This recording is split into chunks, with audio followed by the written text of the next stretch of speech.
여러분 안녕하세요. 이렇게 여러분을 만나게 되어 반갑습니다. 지난 시간에는 셋째 천사의 기별과 많은 기독교인들이 잘못 알고 있는 영원한 지옥에 대해 알아보았습니다. 그리스도 중심으로 바라본다면 하나님께서 사랑하는 자신의 자녀들에게 그런 고난을 주신다는 건 맞지 않는 거죠. 여기에 나오는 영원이라는 말이 문자 그대로 영원이 아니라 죄가 영원히 그리고 완전히 사라진다는 의미라는 것도 배웠습니다. 오늘은 셋째 천사의 나머지 부분, 역시 센 단어들이 등장하는데요. 그 부분을 연구해 보겠습니다. 계시록 14장 10절엔 악인들이 거룩한 천사들 앞과 어린 양 앞에서 불과 유황으로 고난을 받으리니 라고 기록되어 있습니다. 불로 고난을 받는다니 끔찍한 표현입니다. 여기 사용된 동사는 인간이 통제하지 못하는 극심한 정신적, 육체적 고통을 묘사하는데요. 원어에서 고난이라는 단어는 해산의 고통을 표현할 때 사용되는 것입니다. 그렇다면 과연 누가 혹은 무엇이 그들에게 그런 고난을 주는 걸까요? 본문을 살펴보겠습니다.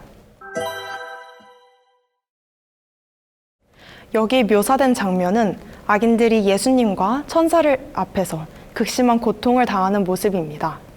성경이 예수님의 재림 때 펼쳐지는 심판을 설명할 때 표현하는 모습이죠. 예수님께서는 인간이 전에 본 적이 없는 영광스러운 모습으로 천사들과 함께 재림하실 것입니다. 모든 사람이 그 장면을 보게 될 것이라고 성경은 말합니다. 여기서 천사의 묘사는 아주 자세합니다. 악인이 어린 양 앞에 서 있는데요. 만왕의 왕이나 만유의 주가 아니라 하나님의 겸손한 어린 양 앞에 선다는 것입니다. 자기들을 위해 십자가를 지신, 그래서 하나님의 영원하신 사랑을 보여주신 바로 그분 앞에 선다는 것입니다. 양은 겸손과 사랑을 상징합니다. 그러니 악인들은 지금 분노에 차서 복수하신 하나님이 아니라 언제나 인간을 사랑하시는 분 앞에 서 있는 것이죠. 예수님께서 내가 땅에서 들리면 모든 사람을 내게로 이끌겠노라 라고 말씀하셨는데요. 어떤 사람은 구원으로 그분 앞에 가지만 어떤 사람들은 심판의 날 그분 앞에 서게 되는 것입니다. 우주 역사상 가장 큰 하나님의 사랑이 악인들 눈앞에 보이는 거죠.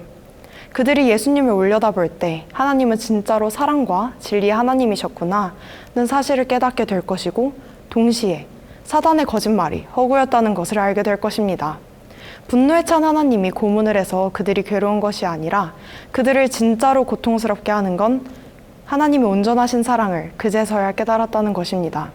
그 사랑 앞에서 그들은 자신들의 죄를 깨닫고 이제는 자기들이 그 좋으신 하나님과 영원히 분리될 것이라는 현실을 똑바로 인지하게 될 것입니다. 구원받은 성도들이 환희에 차 있는 바로 그 순간이 그렇지 못한 사람들에겐 죄와 상실이 주는 고통으로 다가오는 것이죠. 그들이 어린 양을 통해 구원을 받아들이기만 했다면 영원한 죽음 대신에 영생에 들어갈 수 있었을 텐데요. 소멸의 고통이 엄청나겠지만 그것 역시 자비입니다.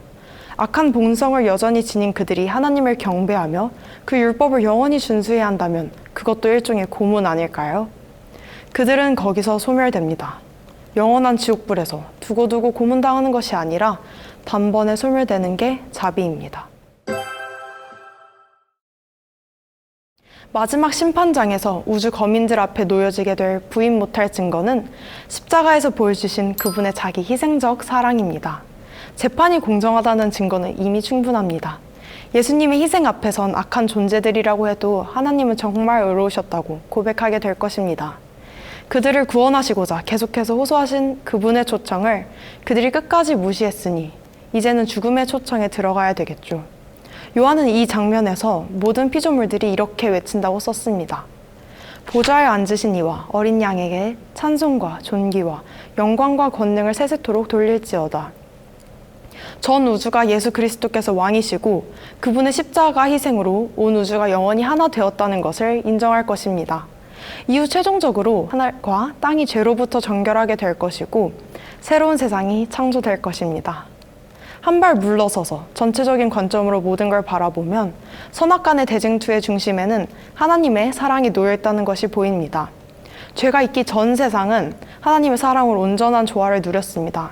이제 그 사랑이 모든 것을 다시 본래대로 온전하고 영원한 조화의 세상으로 돌려놓을 것입니다. 새 천사의 기별 중심에는 바로 이 사랑이 들어있습니다. 온 우주가 반드시 들어야 할 기별이자 재림을 준비하기 위해 필수적인 기별입니다. 저와 여러분 모두가 말과 행동으로 이 기별을 온 세상에 전파하기를 바랍니다. 그렇게 하나님의 사랑을 증거하지 않으시겠습니까?